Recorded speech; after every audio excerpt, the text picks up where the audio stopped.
What's up, guys? Welcome back to my channel. Today we're going to be doing question and answer, and it's not just going to be Turkey but like this time. It's all about studying in Turkey generally.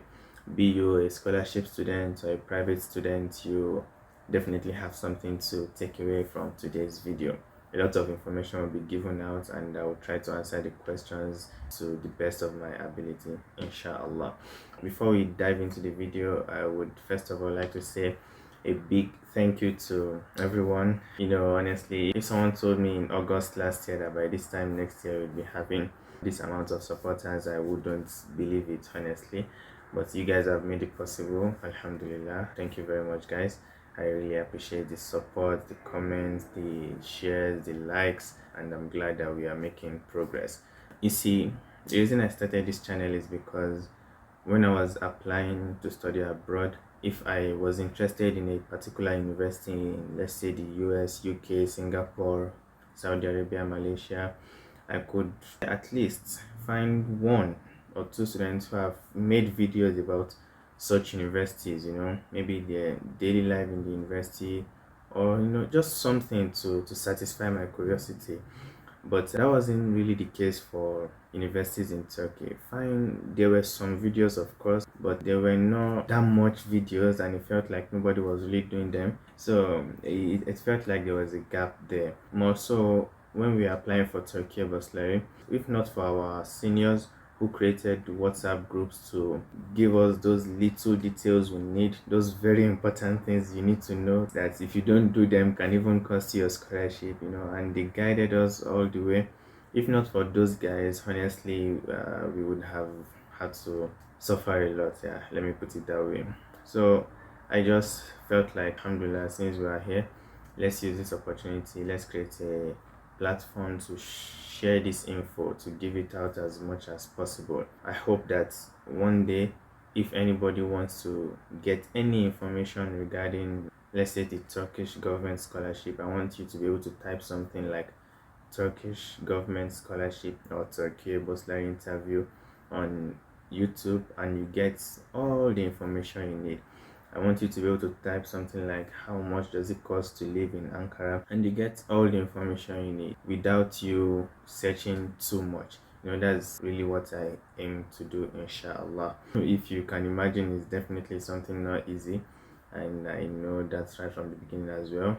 But as we said, it's all going to be done step by step, and we ask Allah to make it easy for us, and I hope you guys will keep supporting me as you all have done up to this moment. One more thing is that I urge you guys to watch my videos with captions, with subtitles. I think you guys would enjoy it better. And for those that don't speak English very well, I'm now trying to make my videos available in other languages, including French, Spanish, Portuguese, Urdu, Arabic. There should be about 10 languages or more, and it will keep being like this for every video I release, inshallah. So please always turn on captions so that you can easily carry along with me. Okay, now let's dive into our video.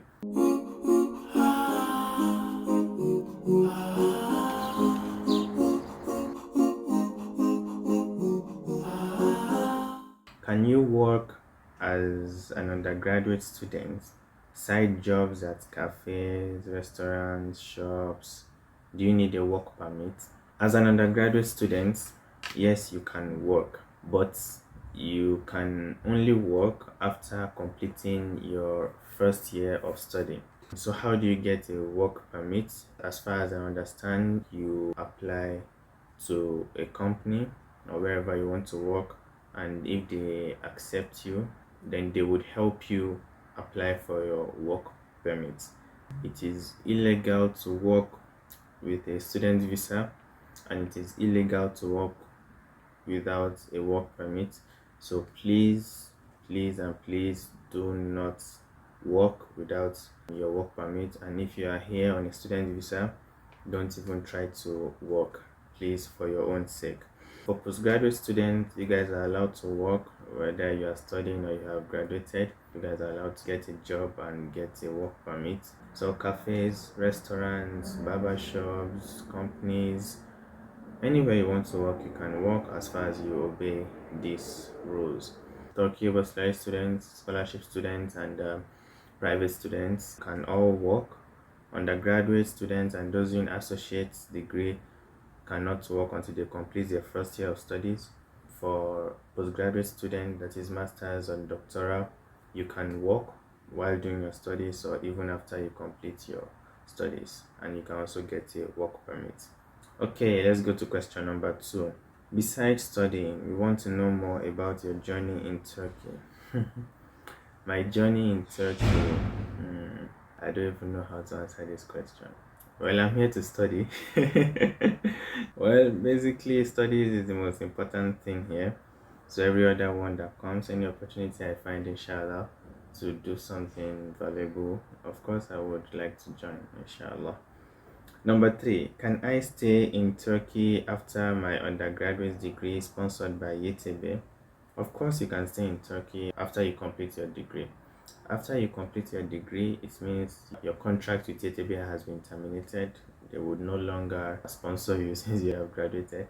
So it is left for you to decide on what you want to do. I mean, if you're no longer studying, then you can no longer apply for residence permit as a student. So if it is work you're going to do, then you need to start looking at how to get a work permit so you can apply for residence permit. It depends on you and what you want to do, but you can stay in Turkey. You just have to make sure you follow the rules. You just have to make sure you do what is required of you to stay in the country. Yeah. Number 4, how to study for GRE and how to choose the thesis subject. Okay, I'm not sure I understand the second part of the question well, but how do you study for GRE? Well, I think this one depends on if you are taking the general test or subject test. If you are taking the general test, you'll be tested on 3 different parts. That is analytical writing, verbal reasoning, and quantitative reasoning.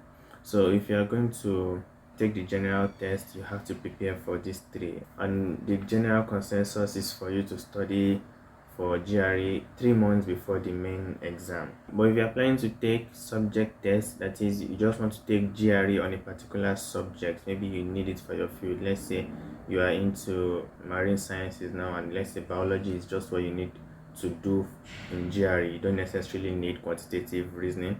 Then you can take the biology subject test. So there are about 6: biology, chemistry, literature in English, mathematics, physics, and psychology.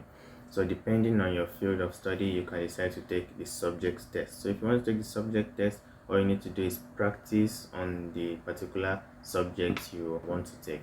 So I think that is it. The second part of the question, how to choose the thesis subject.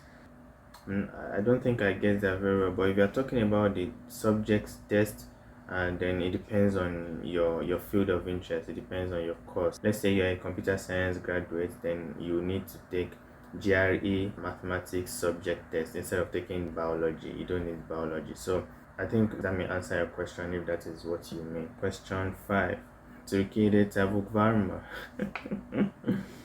It's a very funny question my friend asked me. So of course there is chicken in Turkey. Tavuk is chicken, so don't mind him, it's just disturbing me. Number 6, what are the full accommodation expenses of a month in Ankara and Istanbul? Ankara and Istanbul are the most expensive cities in Turkey, of course. They are mega cities. When we talk of accommodation expenses, then we're talking about utilities in general: water, gas, electricity. Then there are some service fees that you may have to pay. Let's say you want to rent a house today. Let's say the rent of the house is 1,000 lira. You are going to pay 2,000 lira. That is 1,000 lira for the first month you move in, and 1,000 lira as deposit. Let's say you guys agree that you are going to stay in that house for 1 year. That means you are going to keep paying 1,000 lira every month for a year. Now, if you decide to leave after staying there for 7 or 5 or any amount of months that is less than 1 year, then you would lose that 1,000 lira that you have paid as deposit. But if you stay for 1 year completely and you decide to leave, then you are going to get that 1,000 lira back. So let's say you want to rent a house today and you want to start planning for the expenses you may need. Try to budget an extra amount depending on the rent of the house. That is one. You're also going to pay for water, electricity, gas, utilities in general, and just expect that maybe you also pay the same amount, like the amount you pay per month, so you pay deposit for that too. I think there are other deposits you have to pay too for the house, just in case you damage a property in the house. Some houses can be furnitured and some may not be furnitured. If it is furnitured, then you may have to pay some extra amount just in case you damage one or two things in the house, so they will remove from that money. And if you don't damage, I think you'll be getting your money back at the end of your rental agreement. Yeah, so there are actually some extra fees apart from rent, water, gas, and electricity. I think you have to take this into consideration when you want to rent a house. It's always difficult and quite expensive to do it in the beginning, but after your first month, you start paying normally. Yeah, in Ankara here, you can pay for rent for as low as 500 lira. It can be as high as 1,500 lira or 2,000 lira depending on the location, including money for utilities. Then let's say you may budget about 650 lira up to 2,500 lira. Yeah, let's give it that range. If it is more than 2,500 lira, then maybe you are living in a very expensive apartment. Yeah, so I think that answers your question. By the way, guys, when answering questions, I may forget one or two things I want to say, so please, if you have any questions that come to your mind, please don't forget to leave them in the description, in the comments below. I would be glad to respond to them. Okay, so question number 7: which English medium Turkish universities offer scholarships to international students? Okay, let's make something clear first. In Turkey, there are two kinds of universities: state universities and private universities, or let's say public universities and private universities. State universities, in most cases, do not give scholarships to students. They are actually cheap. State universities are the cheapest universities. For example, it may cost you about $300 only to go to a school like Middle East Technical University, one of the most prestigious universities in Turkey. It is a state university, so it is cheap. It may cost you from $300 up to $1,500, depending on your department. A private university may cost you from $1,000 up to $20,000 for tuition. Scholarships are mostly given by private universities. Now the thing is, which ones are in English medium and are given scholarships? Okay, I mentioned that private universities give scholarships, right? But not all of them will give you full scholarships. In most cases, they will give you tuition scholarships. It can be 25%, it can be 50%, it can be 100%, it can be 75%. Maybe one or two of them give full scholarships. Yeah, I think like Koç University, fully funded scholarships, but there are other criteria for that. So, which English medium Turkish universities offer scholarships to international students? First of all, put your mind in private universities. Now know that if you are planning to study a course like medicine, or a course like Turkish literature, or a course like psychology, the possibilities of you finding these courses in just English is low. Honestly, you're going to find them in Turkish. I'm not saying they are not available, they are there, but maybe they are in some really expensive private universities. Okay, so if you find your course, and if you find private universities that offer them in English, for example, a course like computer engineering is being offered in English, because with computer engineering you have to do programming a lot, and programming languages are in English, so there's no way they will teach in Turkish since you'll be coding in English. Yeah, but still, there are some schools that teach it in Turkish. Their textbooks are in Turkish. That's the original setting for that. Now, alhamdulillah, it's getting really popular. You are going to find a lot of universities teaching in English. Okay, yeah. So I hope that answers your question. Firstly, find private universities. Find their public universities, state universities that still give scholarships, but there are really few, really few. So just switch to private universities. Make sure your course is one of those courses that are offered in English. If not, find universities that offer them in English, and then you would see if they would give scholarships or not. I hope that answers your question. Number 8: which university are you studying in? I study in Hacettepe University. Okay, number 9: any news about the result of the Turkey Bursary scholarship? Oh, first question about Turkey Bursary.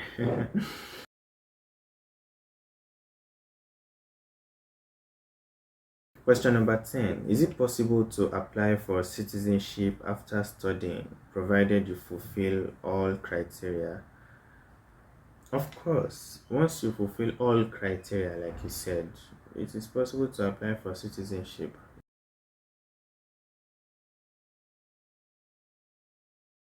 Number 11, how's the racism level against Africans in Turkey? Anywhere you go, you are going to find annoying people, and you're going to find some really amazing people. Yeah, I can say I've met a couple of terrible people, very, very annoying. Well, I can't say they were racist against me. It's a behavior they would exhibit towards their own friends too. So it's not just because I'm African.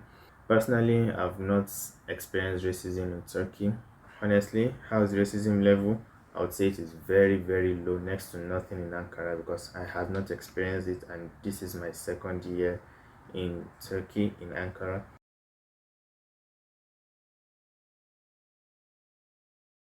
Okay, can you list at least 5 government schools in Turkey that accept students with international exams?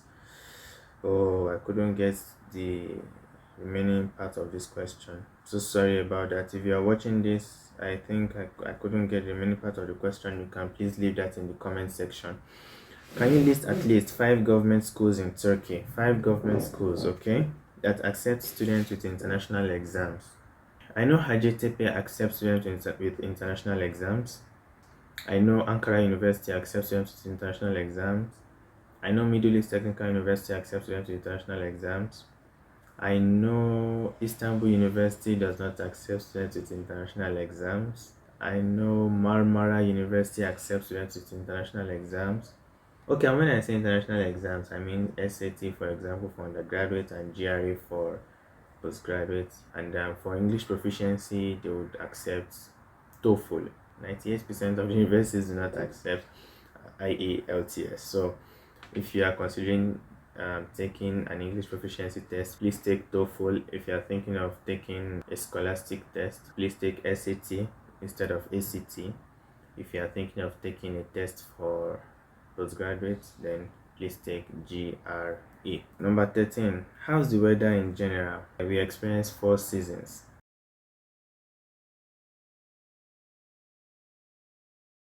The exam in Turkey versus interview. I think this question is not complete. Well, what is the exam? If that is what you mean, I think the exam is like a quiz, a mathematics quiz. I can call it quantitative reasoning. The questions are similar to SAT questions, so I suggest you use SAT mathematics to practice for this quiz. Yeah, I think that answers your question if that is what you meant. If not, please leave a comment below. Yeah, thank you. And number 14, is that where we are? Oh, number 15. Can I apply for Turkish scholarship? Of course you can, my brother. You can. Once you fulfill the requirements, yeah, I'm going to leave a video up here. So just add +1 to the ages you see there. Yeah, you can apply, trust me. How can someone attain admission to study in Turkey? Let me first of all say that I have made a video up here. Its title is All You Need to Know to Study in Turkey. In that video, I explained 4 different ways to get admission. Number 1 is that you apply directly to the university. Yeah, maybe the university has an application portal, so just go there, log in, and apply. Number 2 is by you applying through the Turkish government scholarship Turkey bursary. Number 3 is by you applying as an Erasmus student. If you are in any university outside Turkey, you may come to Turkey to do your Erasmus. So I think those are the 4 ways to get admission into a Turkish university. Okay, next question says, well, when applying through the Turkey bursary scholarship, do you need the SAT test scores before you get admitted into a university? Let me explain this way. SAT is only needed if the universities you are applying to require it. Let's say you are applying to Hacettepe, and Hacettepe says if you want to get admission to our university, you need to produce SAT. Okay, that means by the time you're applying through Turkey bursary, if you are going to choose Hacettepe, then you have to submit SAT so that you can be placed there. But let's say you're applying to a school like Gazi University, and Gazi says, oh, for your program you don't need to submit SAT, You may simply apply with your transcript or whatever result you have from your high school. Then you don't need to submit SAT if you are going to choose Gazi as one of the schools you like to be placed in during your Turkey bursary application. So SAT is not like a compulsory requirement. Let's say AJTP requires it and you don't even submit SAT. No problem, you can submit your application without any problems, okay? In no case is it compulsory for you to submit it. But if you truly want to get into HAJTP and HAJTP has told you to submit SAT for your program, then you should know that you not submitting it is more like you saying, well, don't accept me, okay? So that is the case. If you are going to apply for any program, make sure the requirements given by the universities you are choosing are satisfied by you. You have all the documents they're asking for, and you'll be good, inshallah. One good advice is that if you want to study abroad, guys, please write the SAT. I would just say write the SAT. It's a lifesaver. I also tried to apply without using the SAT for a year.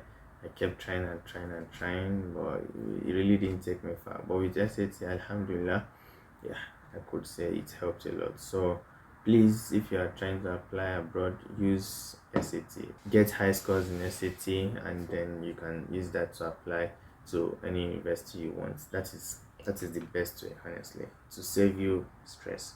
Wow, I think we have come to the end of our question and answer session. If you guys like this video, please give it a thumbs up. I tried to answer these questions to the best of my ability, but I'm sure there are still some parts I did not touch, so please feel free to comment below if you have any questions on any topic regarding studying in Turkey, living in Turkey, student life in Turkey, the Turkish scholarship, universities, admission, accommodation, feeding.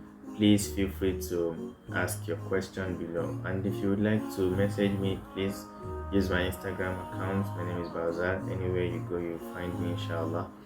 On Facebook, on Instagram. Yeah, you can always communicate with me personally.